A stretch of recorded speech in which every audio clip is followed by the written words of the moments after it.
搬运工在整理老公的文物时，却意外发现了一本二战时的日记。起初，他还以为是本无聊的记事本，但通过阅读后才发现，这并非是一本普通的记事本，而是老兵在战场上的亲身经历，甚至还附带许多珍贵老照片进行说明，瞬间就把他带进到整个故事里。里面的内容更是无比真实，不仅有关武器的详细图解，还有老兵杀人后的切身体验。于是他便私下将日记带回了家。当他一口气看完所有内容后，脑海中突然冒出个大胆的想法，结果一不做二不休，他直接将里面的内容敲进了电脑，甚至一字一句都不做任何更改。经过几天几夜的忙碌，他终于抄完了所有的内容。然而正当他在为书名发愁时，突然看到里面一句经典的话语，那里的沙是黑色的。这瞬间让他来了灵感，果断敲下了最后的著作名黑沙。可在填写作者时，他竟一时间陷入了纠结，但最后的贪婪还是战胜了良知，最终在作者一栏上写上了自己的名字。随后他将所有的稿件全部打印，并打包整齐寄给了出版社。怎料不到一天的时间，他竟接到了一个主编的电话，对方在电话里兴奋不已，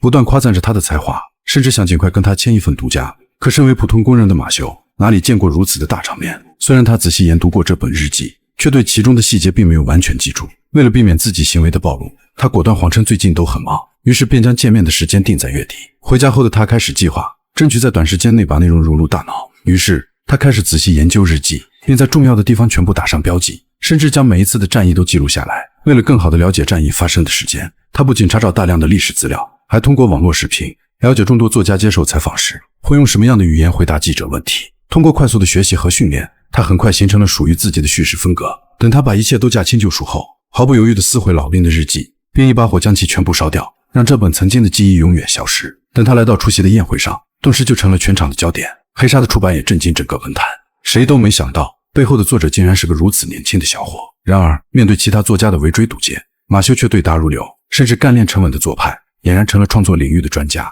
但很快他的注意力就被转移，被一个看似普通的姑娘所吸引。他鼓足了勇气上前搭讪，怎料女人并不想和他多聊，他对眼前的男人并不感兴趣，只想和黑沙的作者见上一面。就在这时，一个记者找到马修，希望他能配合自己做个黑沙的专访。此时女人才意识到，眼前的男人就是她仰慕已久的神。在尴尬之余，女人对马修的态度立刻有了改观。可没曾想，马修立刻选择趁热打铁，当场邀请女人与他共进晚餐，这让安娜受宠若惊，两人也就此坠入了爱河。从此刻起，马修不仅名利双收，还博得了白富美的青睐，仅仅只是凭借一部文学作品，就飞跃成了上流社会的宠儿。然而好景不长，在接下来连续的突发事件里，竟将他一步步逼上了绝路。马修第一次来见安娜的父母，没曾想岳父竟是个狂热的军事迷，一见面就开始展示自己的珍藏，对女婿的战争著作更是赞赏有加。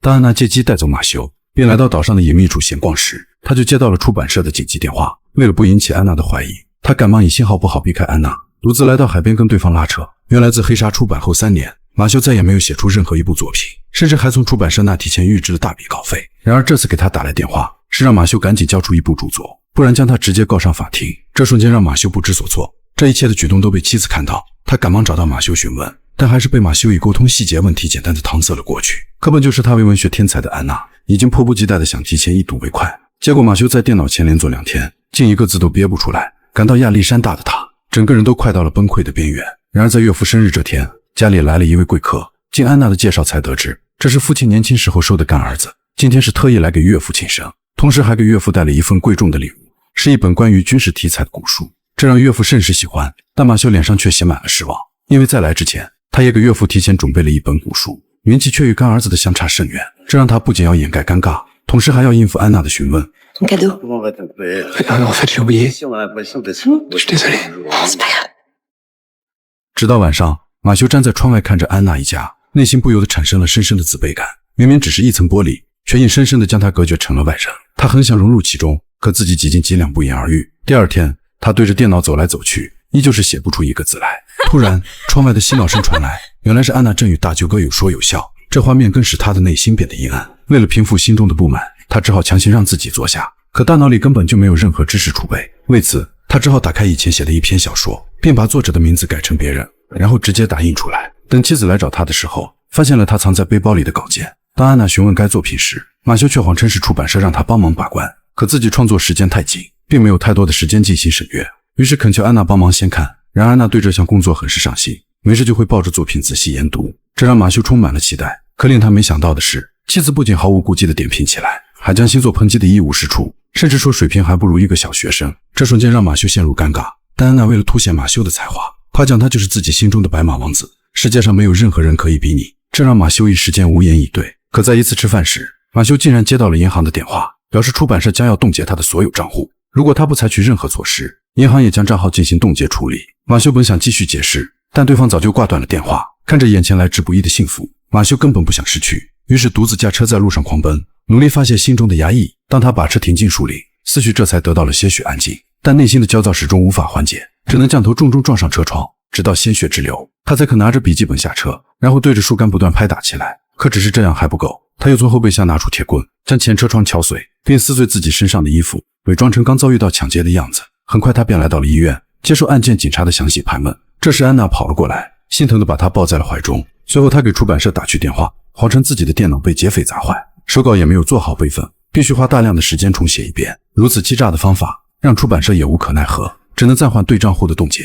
然而这边刚挂下电话，另一个电话就打了过来。马修不停呼叫对方，却一直都没有听到任何声音，但很快对方就挂断电话，马修也就没有将此事放在心上。然而到了晚上，岳父交给马修一份信件，说是一个陌生人突然来访，并让他帮忙转交给马修。马修立马将信件拆开，里面居然是那名老兵的照片，这瞬间让他陷入慌乱，知道肯定是有人盯上了他。然而在第二天的签售会上，突然有个神秘大叔出现，他不求马修签名，而是说自己就是主角的朋友，并且警告马修不要亵渎死者的回忆，随后便走向安娜。这瞬间让马修有些惊慌，急忙拦住了大叔。直到签售会结束后，大叔依旧没有选择离开，马修赶忙迎了上去。当对方提起那本牛皮日记时，马修已经猜到对方的意图，果断询问他想要多少。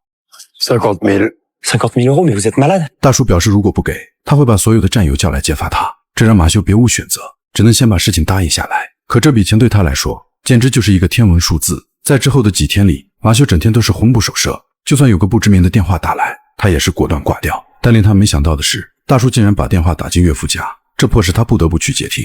但面对大叔的步步紧逼，马修彻底没有了办法。于是他看向岳父收藏的古董枪，在夜深人静的时候，他穿戴好一身的黑衣，悄悄潜入到岳父的书房里，将完好无损的古董枪盗走。为了伪造出被盗的假象，他直接敲碎了门上的玻璃。很快警察做了个简单的调查，可马修却显得十分焦急，对此事竟异常的关注起来。而他的行为举止正好被大舅哥看到，不禁对他产生了更多的怀疑。于是趁着楼上没有人，他悄悄潜入到马修的房间，然而看了一圈也没有什么发现，但很快就注意到一个古朴的箱子，里面还有一个背包，于是毫不犹豫地提了出来。然而刚打开，马修正巧也进了房间，两人四目相对，大舅哥毫不犹豫地提起背包，这让马修顿时陷入慌乱。他拼命拦住大舅哥，结果两人就此打了起来。可由于马修身形瘦弱，很快就被对方压在胯下，并不断地向他挥拳。危急时刻，马修抓起掉落的枪砸过去，大舅哥顺势倒地，当场就没了气息。可毫无杀人经验的马修惊恐万分，一直在床边傻傻坐着。但很快他才反应过来，急忙找来一个垃圾袋，将大舅哥的脑袋装了进去，并且拖拽进了厕所。随后他来到大舅哥房间，把他所有的东西都收集起来，全部装进他的背包里。等他把所有的细节全部处理完，发现手上还沾有血渍。可此时安娜在不停呼喊他，于是他赶忙坐回书桌。正当安娜刚走进房间时，他已装作一副很忙的样子。直到安娜离开后，他才开始清理手上的血渍，但脖子上的勒痕十分的明显。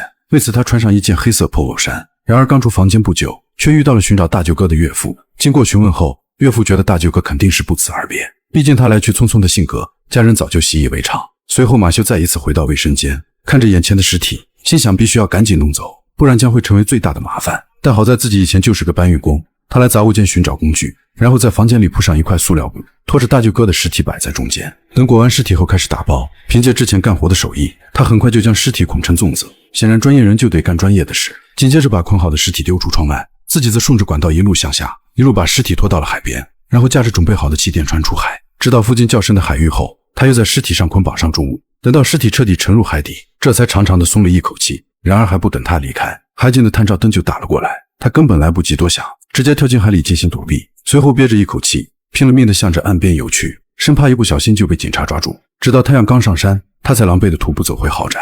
然而刚走回院子，就发现有人走出豪宅，正是岳父准备出门打球。直到岳父离开他的视线后，他这才敢走出树林，然后悄无声息地躲进房间，鬼鬼祟祟地躺进被窝。殊不知此时的妻子根本就没有睡着，直到他彻底睡醒，这才像没事人一样地看向海边，然后独自向着海边走去。可就在通往海边的小路上，看见一只已经死亡的小鸟，他静静地望着，就像是自己被蚂蚁们蚕食一样。随后来到海边，遇见悠闲看书的安娜，但安娜又好像发现了什么。马修随着安娜的目光看去，尸体竟已经被海水推向岸边。随着妻子的尖叫声，他这才从噩梦中惊醒。还好这只是一场梦，不然自己的美好生活到此结束。之后马修约见了大叔，并把偷来的古董枪交给他，希望他不要再继续纠缠着自己。可令他没想到的是，人性的贪念是无法得到满足。大叔拿着老兵儿子的身份威胁起了马修，让他给自己更多的好处，这让马修无可奈何，只能乖乖的任人宰割。正当他准备倒车离开时，大叔竟然直接走向了前面的警察，并回头向他看来，显然这是赤裸裸的警告。身心疲惫的马修回到豪宅，妻子却已经等候多时。他怀疑马修肯定有了外遇，不然也不会整夜不回家。可无论马修如何解释，安娜也不肯倾听，这也迫使马修打出感情牌，用各种花言巧语诉说自己的痛苦，这才赢回了安娜的信任。经过几天的变故，马修已经陷入了深深的恐惧，但这些切身的感受竟无意间激发了他的创作灵感。于是他奋笔疾书，将最近发生的事情和感受全部用文字意义书写了出来，并且剖析出人性哲学的自传。很快他的初稿就已经全部完成，还把小说命名为《欺诈》。但眼看事业将迎来第二春时，警察竟然找到了大舅哥的尸体，他们登门拜访调查，这让行凶者的马修如坐针毡。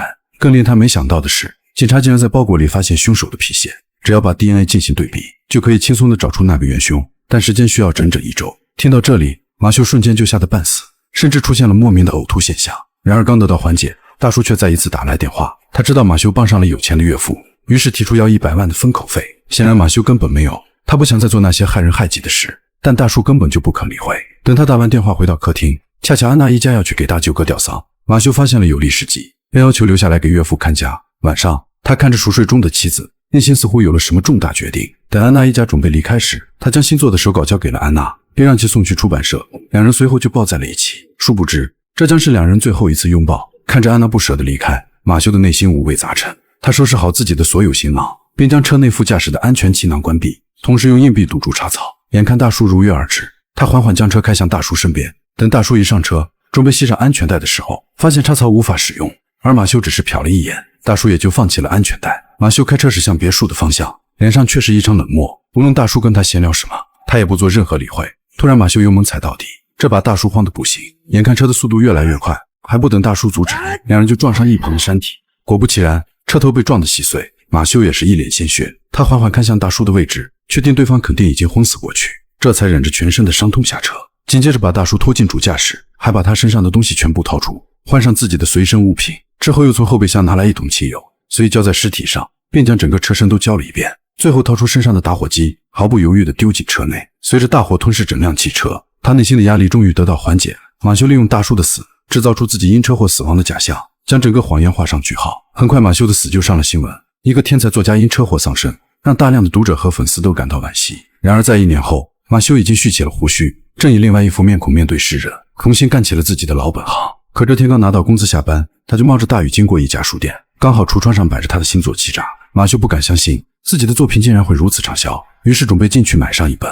可刚一抬头，却看到了一个熟悉的身影。此时的妻子安娜正给众人朗读书中的内容，还时不时流出伤心的泪水。马修深感愧疚，但随着妻子目光转移，他也不由得望向另一边。原来当时的安娜已经怀孕，并生下一个非常可爱的孩子。马修震惊地瞪大眼睛，死死压制着内心的冲动。虽然内心充满了不甘，但这一切都是命运的安排，他也没有办法可以改变，只能透过玻璃看着他的妻儿，泪水混着雨水模糊了视线。那一瞬间，他才真正地意识到自己所渴望的名利只不过是虚幻的泡影，而真正珍贵的东西却早已被他亲手摧毁。